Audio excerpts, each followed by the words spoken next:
We're going to be bringing you engaging content that caters to both seasoned crypto enthusiasts and if you're just starting out, or we'd like to say a novice. We're going to explore digital currencies, and our mission is to keep you informed and entertained as we journey together through this fascinating world of cryptocurrency. So sit tight, grab your cup of coffee. I got my coconut water here from an actual coconut, and join us on this exciting adventure, guys. First things first, as usual, we like to dive into the Bitcoin chart.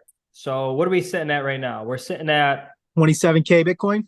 We have a 27, just barely 27K Bitcoin price chart. Again, I'm not a big charter. I have conviction and patience. I don't stare and watch every tick, as I'm sure you don't either.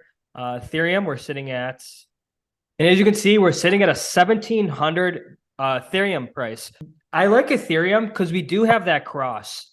We have the 50 and the 200-day moving average, the cross right here. And every time that happens, it's extremely bullish. The last time we had a cross. Is that the golden cross? Yeah. Oh, yeah. This is bullish. This is healthy. This is nothing to sweat about. Last time we had a cross was in, or not the last time, but back in May 2019. Look at this cross right here. And that was when Ethereum went from like $80 to like 370. So that's like a 300 plus gain right there. So we're going to have these bear market rallies. And this is nothing to sweat about. This is just short-term price action. If you've been watching our podcast for the last couple of weeks, I mean, this is normal. This is nothing. And we want a pullback. You know what I mean? We don't want skyrocketing prices. I mean, that would be nice, but we want more time to accumulate, and that's important. The total market cap, our total market cap's just over 1 trillion. So we're sitting at a $1.1 trillion market cap. So just some TA for you guys. As I said, like, this is nothing to sweat about. This is normal. Well, we had a couple of events occur in the last 24 hours. Yes. That probably had to do with the price dropping, which we're going to probably jump into shortly. So, I mean, the normal just ebbs and flows of the market, along with, the news that's happened in the last 24 to 48 hours. It's all healthy. It's normal. This is what happens in crypto. Yeah. Do you want to talk about the good news or the bad news first? Let's start with the bad, so we can finish off with the good. Yeah, let's start with Binance. Let's start with that. Let's start with what happened today. Okay, so the first things first is we're going to talk about the CZ and Binance situation, that they're getting sued by the CFTC for regulatory violations. Guys, this just happened today. Well, full disclaimer too for our viewers that may be in other states. We are in New York State. We do not have access to Binance here. We have not had access since 2017, late 2017. So we don't do any sort of Binance here. That's in the other 49 states. So apparently what the CFTC is doing is they're suing both the company as well as founder CZ, stating that they were operating what they alleged were an illegal exchange and sham compliance program. The CFTC sued Binance out and former top compliance executives with willful evasion of U.S. law, while engaging in a calculated strategy of regulatory arbitrage to their commercial benefit. What's crazy, there's two things that I think of when I read this, and I'm not well versed in all that area, so I'm just speaking from my own readings and understandings. But number one, there hasn't been a clear direction in any sort of U.S. laws in regards to crypto, and this goes into something else that we're going to talk about as well, which is Operation Chokepoint, which is basically the government coming at crypto all out, full on throttle. It was a conspiracy theory maybe a year or two ago, and it seems to be playing itself out where the government is really trying hard to choke off all the on-ramps to crypto and Bitcoin, going after Signature Bank, the whole Silicon Valley stuff. I saw on Twitter this in the past like 6 or 7 days, people were posting screenshots from their bank that were saying that they had only a certain amount they were allowed to send to any website that was deemed an exchange. They had limits on that, so limiting the amount of people could put into crypto exchanges or websites. It is an all-out assault. I believe, what happened with Coinbase last week with the Wells notice that they received. What's happened with FTX, obviously, and all those exchanges, and now what's happened to Binance. The government's just straight coming after crypto and trying to shut off all the. I mean, again, we've talked about this before. You can't ban crypto. You can shut off on-ramps, but you can't ban something that's in the internet and that's decentralized. Well, what's just gonna happen is builders and developers are just gonna build overseas, So it's not that I'm worried. As like I said, I got everything in self-custody. It's not like they're gonna come to my house and steal your private keys. But that's why I take those steps and those actions to get off of Coinbase, because there's really no point in having your full portfolio on a Coinbase. It just doesn't make sense. I have to verify this number, so I'm saying this just based on something that I heard on a podcast last night. But somebody that's pretty well respected in the space said that 80% of Bitcoin is held outside of the United States, which is wild when you have somebody like cold Michael storage, Saylor. correct? Just 80% of Bitcoin owners reside outside of the United States. And you have Michael Saylor, who's probably the largest single holder in the United States. Oh yeah, absolutely. So it just shows like we're such a small piece of the pie in the United States. Like the market cap for Bitcoin can just grow exponentially if we can start to onboard people in the United States into Bitcoin. It's crazy. It's a crazy stat. I've heard a crazy stat that for every 155 Bitcoins, Saylor owns one Bitcoin. One out of every 151. I just heard that stat the other day. It's crazy. It's insane. That's nuts. Something like 20 minutes ago when I told you. No, that is a crazy stat. For sure. And to go more into good news, we just regardless of the CZ Binance, I love how he's so optimistic, and he's always like, he's level-headed. And he just tweeted, while some were panic selling, remember, there's always a buyer on the other side. And guess who that buyer was? Michael Saylor, MicroStrategy. They just acquired an additional 6,455 Bitcoins for an estimated worth of 150 million at an average price of 23,238. So let me clarify. MicroStrategy's buying the dip. They just accumulated another 6,400 tokens or another 6,400 coins. That's awesome. Yeah. But you can see Bitcoin, again, is tanking because of the following news of Binance and CEO. How do you think this is going to play out? Do you think, Well, the thing about Binance is that most of their business is not in the United States anyways. It's such a small percentage of, like, Binance.us makes up such a small percentage of their overall business.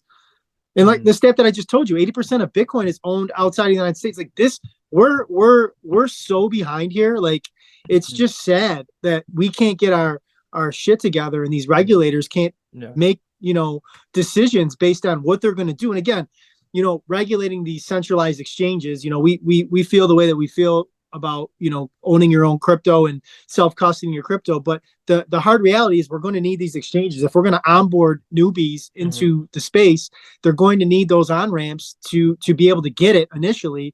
And there needs to be some sort of clarification and direction for these exchanges to, because eventually they're just going to say, you know what, we're not going to operate here. We're going to go somewhere else.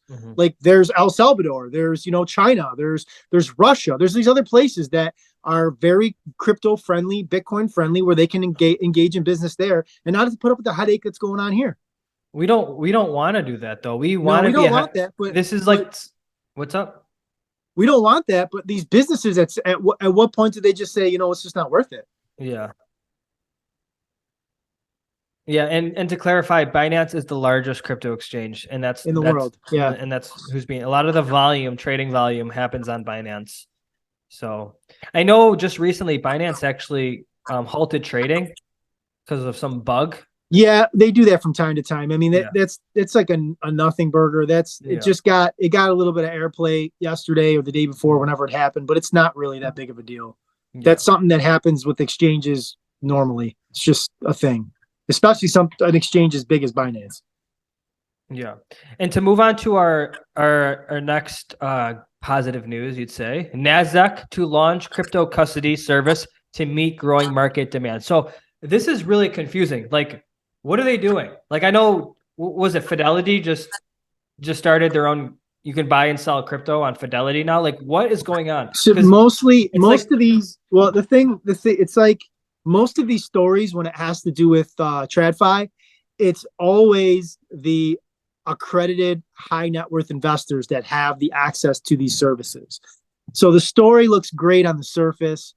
We get excited when we see those types of things, but the unfortunate reality is that most of the access for this stuff is all for the high net worth accredited investor. They're not opening this up to John, Paul, and Mary to just open up a Fidelity account and start getting exposure to hard assets like Bitcoin. Like it's the Nasdaq is the Nasdaq has been into crypto for a while now. Like they've been supporting certain chains, certain tokens. Like they've listed it on like I remember in 2017 or 18 they were listing it on their ticker, and that was a big thing. Like the Nasdaq is tech, so there's been a correlation, especially if you looked at the price up until probably fairly recently, that Bitcoin especially has moved with the Nasdaq. Like when the Nasdaq is pumping, Bitcoin's pumping. When the Nasdaq is dropping, the Bitcoin is dropping. So I think the Nasdaq kind of like figured that out and was kind of like getting going on the coattails of Bitcoin for a little while.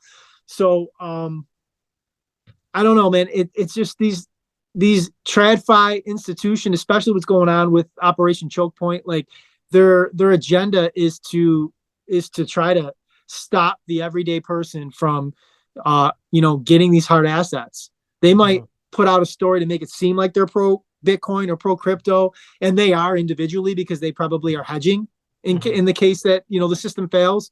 But at the end of the day, they don't want people like me and you owning a lot of Bitcoin and owning a lot of hard assets that can help us in a CBDC world or in a world where the shit hits the fan. I heard something that they're rolling those out in July. Is that for certain? Is this a conspiracy? Is this something?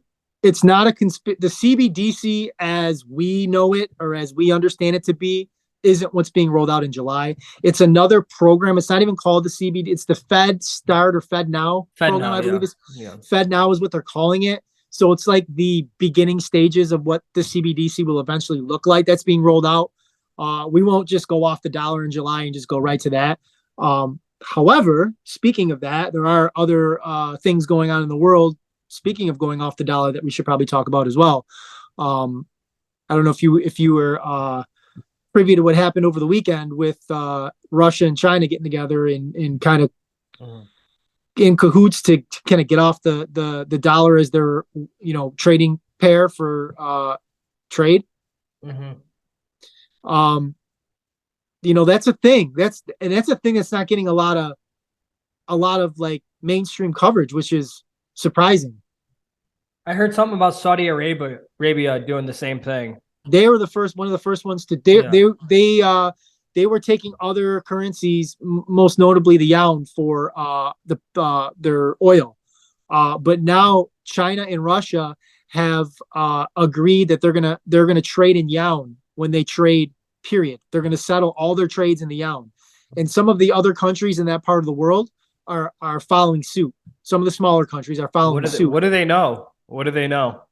I mean, it's no secret that these countries have been trying to supplant the U.S. dollar as the world reserve currency for decades. I mean, to go back and give a small history lesson, like we kind of like hoodwinked everybody after Bretton Woods, where we said that we were going to have our dollar backed by gold, and then they would just use the United States dollar, knowing that the dollar was good behind gold. And then the 60s come along and we're just printing money crazily, and all these countries like, wait a minute, there's no way you have all that gold. And then finally Nixon in 71 just said, yeah, you're right, we don't have all the gold, and we're taking off the gold standard, we're just going to print at will. So we kind of like hoodwinked a lot of these countries, and ever since then they've just been like tied by the United States dollar, and it's in their best interest to supplant that, because it takes away a lot of our standing in the world, because we are as high in standing as we are because everyone has been trading in our dollar. So if our dollar collapses or gets supplanted, the world needs us much less, and that's a net positive for a lot of these other superpowers that compete with us. Right. That's just has to go with Ray Dalio's changing world orders. Yep. as you can see, since the early days, shows you the reserve currency status does not last forever. We have Portugal, Spain, France, Britain, and then the US, it's time. It sucks, but it's just how history is. So is Bitcoin going to be the next reserve currency? Is this something that we can see in the upcoming years? That's what I think is that it could I don't know if it's tough. I mean, there's a lot of really good laid out arguments of how Bitcoin becomes the world reserve currency, but I think the more realistic path is that central banks eventually start to accumulate, and that we start to back whatever currency ends up coming out of the dust of all this with Bitcoin. I think that's a future that we'll see probably down the line. Another stat that I heard yesterday in that same podcast, there's been 775 paper currencies in the history of mankind. 75% of them have failed so far.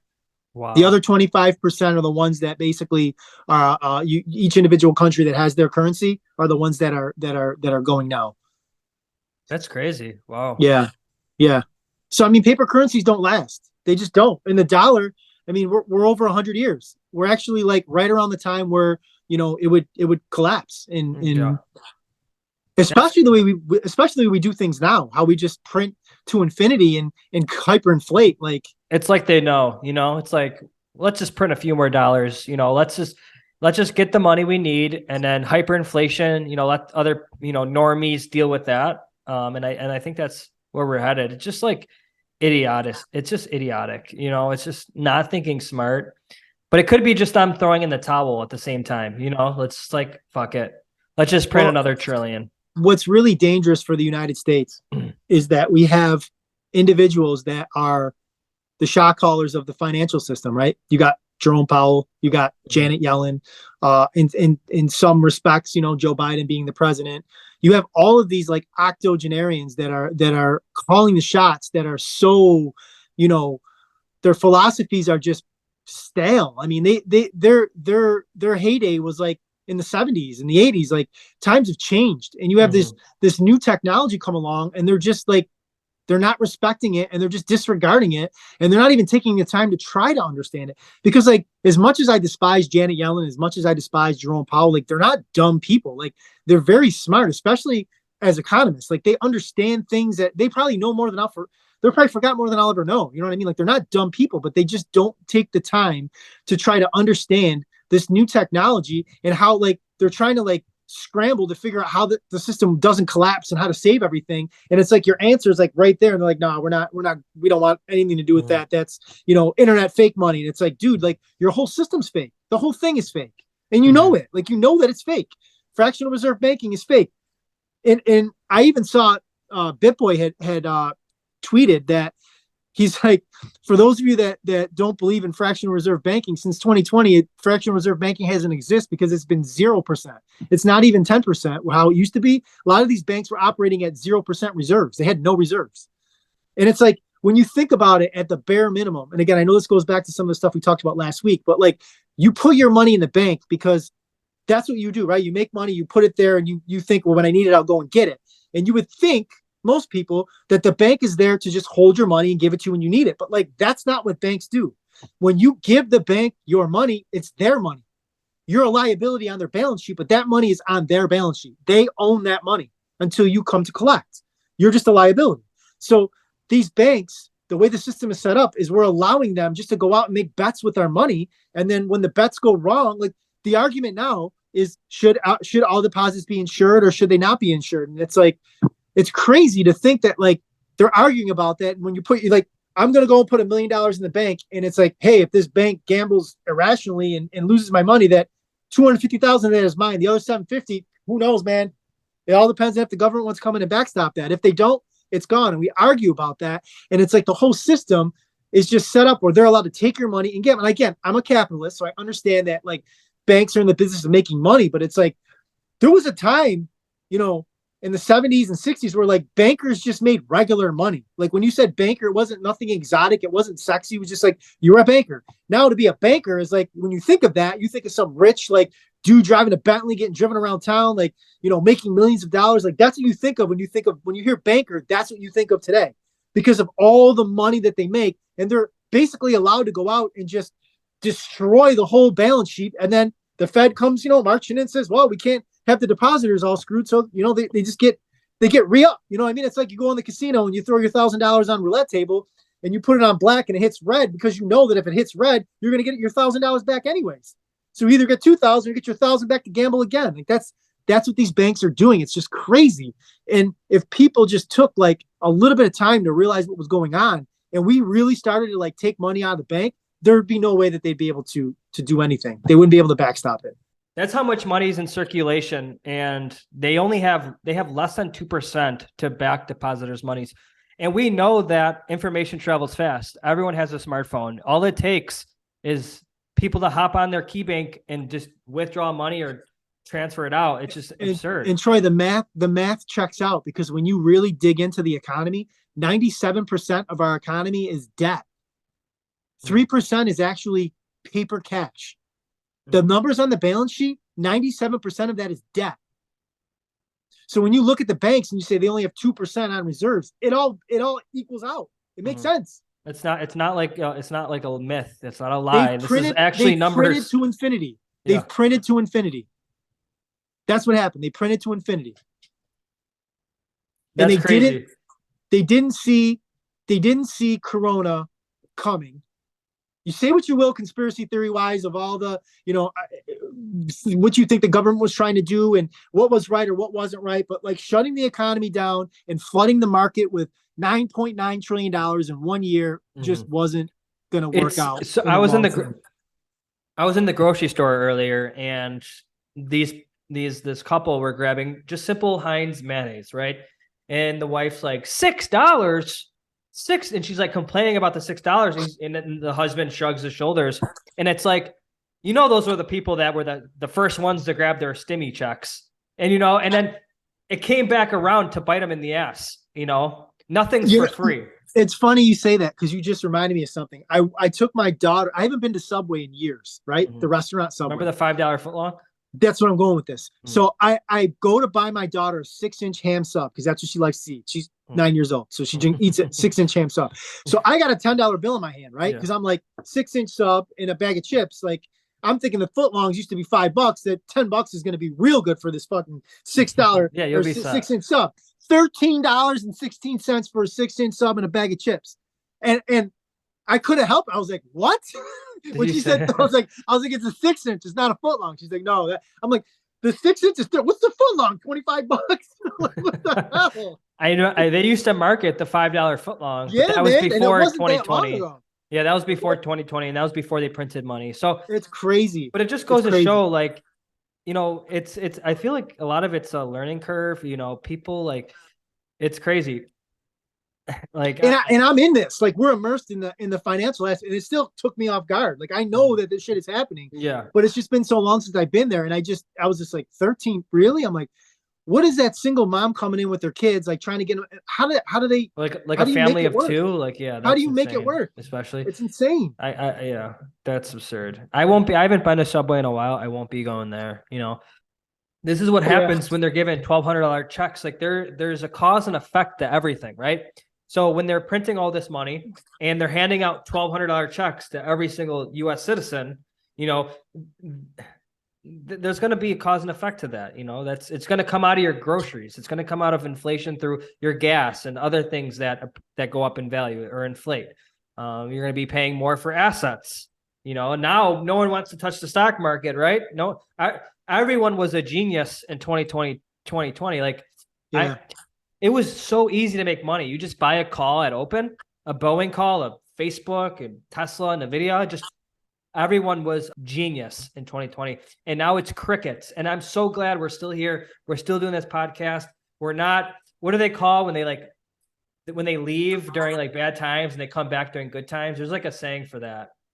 Yeah, I know what you're saying, but it's like, this is why we beat the drum of, like, you have to come into something for the long run. You can't come and try and make a quick hit, because even a lot of those people that made money in 2020 and 2021, if you didn't have a plan, You probably stuck around in 2022 and you got lost crushed. everything. Yeah. You got crushed in 2022 because you thought it was just that easy. Like, Mhm. and even if you didn't, even if you did leave after 2020 and 2021, and you made your quick hit, and then you saw 2022, like, oh, now I can't make. Now I'm not going to make. And it's like if you would have bought more in 2022 and used that, you could have exponentially grew your money on what you made in 2021 and 2020, and then reinvested it when everything went down and everything was bleeding red, and then exponentially made more money. But people don't invest like that.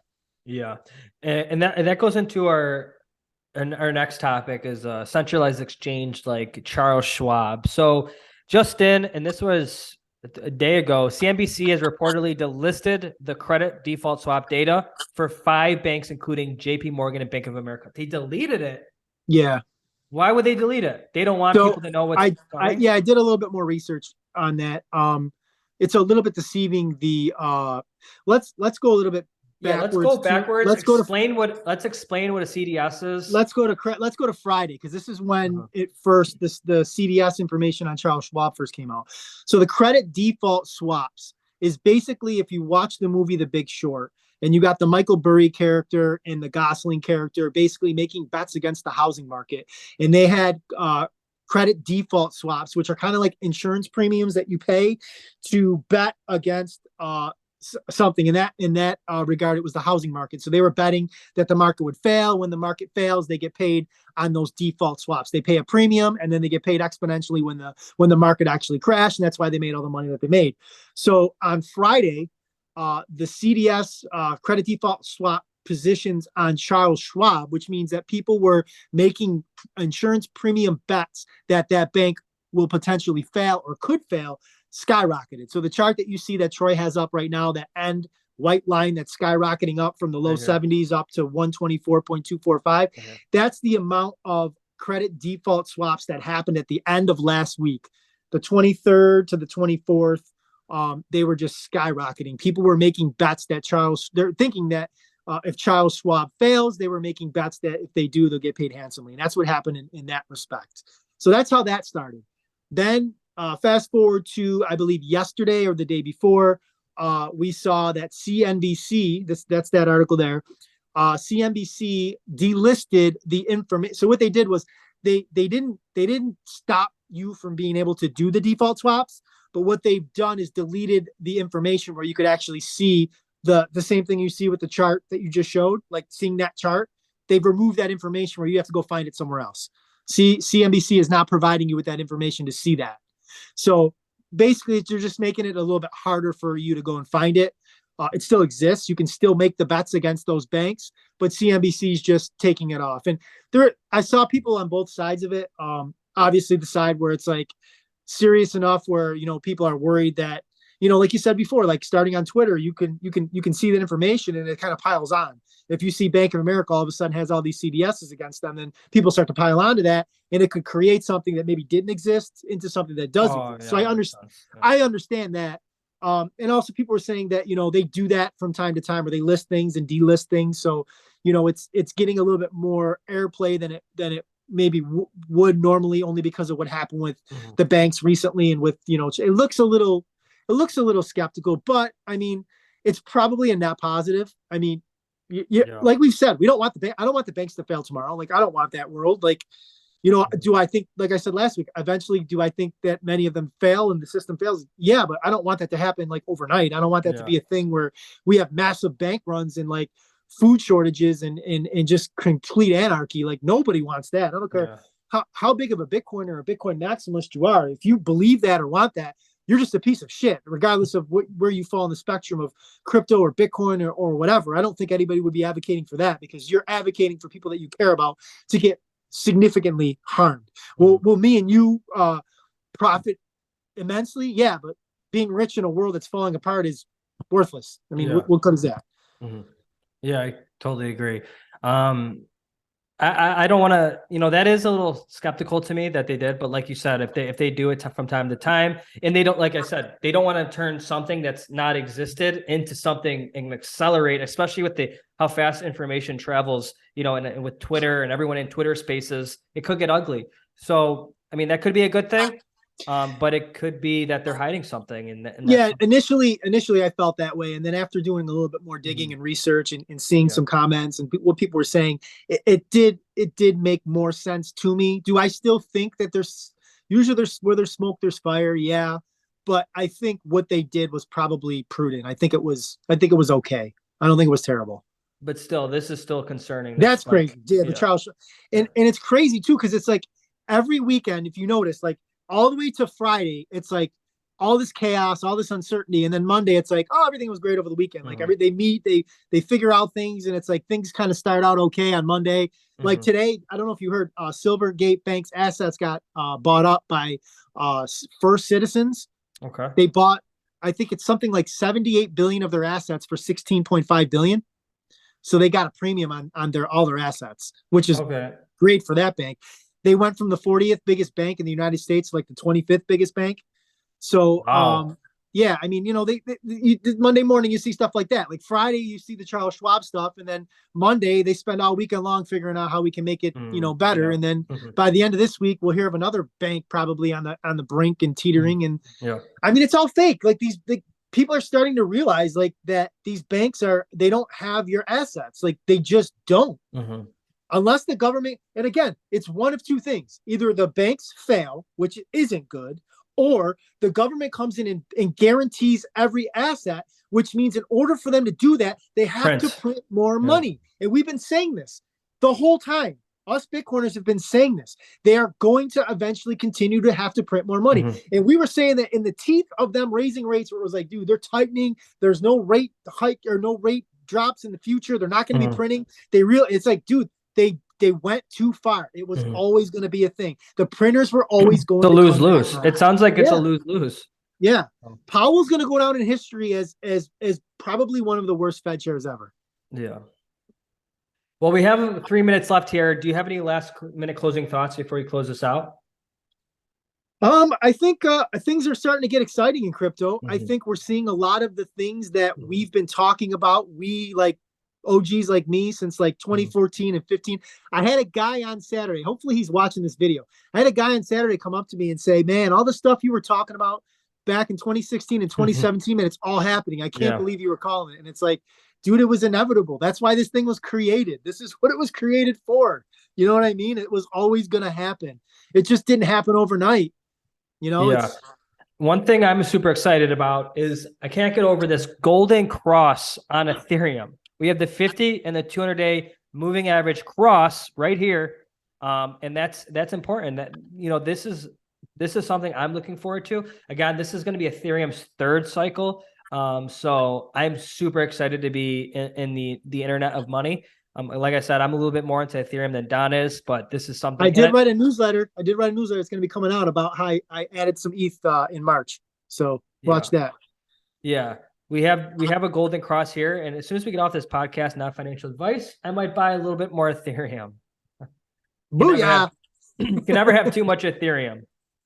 So yeah, guys, that's really it for today. I hope you guys found value in this podcast. I might be in the future. I might be looking into investing in Zoom so we can have a little bit more time to shoot these podcasts. But as usual, guys, give us a like, give us a subscribe, leave a comment below if you have any questions or concerns or something another topic you want us to discuss. It means a lot, guys. So don't trust verify. All righty, guys. Thank you for watching.